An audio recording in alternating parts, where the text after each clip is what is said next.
Эшли, могу я призвать духа дикого огня? Эшли.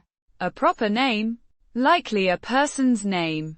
Pronunciation varies depending on the language and dialect, but it's typically pronounced similar to the English, ЭШЛИ.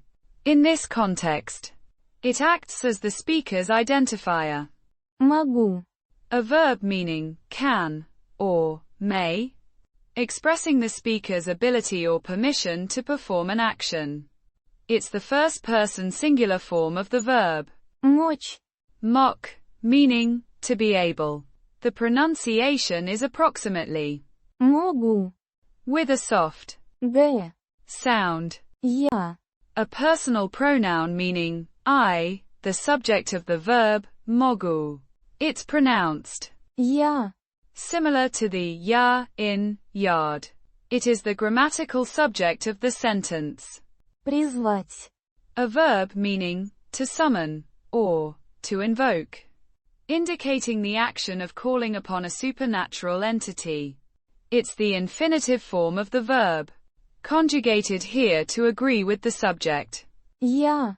Pronunciation is approximately priz-vat, with a soft В. sound. Духа. A noun meaning spirit or ghost, referring to a supernatural being. It's the genitive singular masculine form of Дух. Duch, meaning spirit.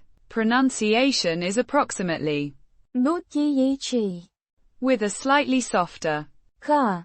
than in the German. Ча. Дикого. An adjective meaning wild or untamed, modifying the noun Ducha. It's the genitive singular masculine form of Дикий. dicky, meaning wild. Pronunciation is approximately Дикого. with a slightly softer Г. sound. Огня. A noun meaning fire, specifying the type of spirit being summoned. It's the genitive singular masculine form of Огонь. ogun, meaning fire. Pronunciation is approximately Оджиенвоей.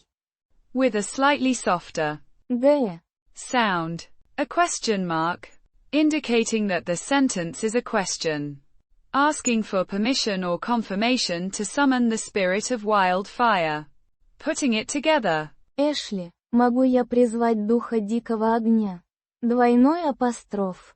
Translates to, ЭШЛИ, may I summon the spirit of wildfire? Or, ЭШЛИ, can I summon the spirit of wildfire? It's a statement expressing a request or seeking permission to perform a ritualistic action.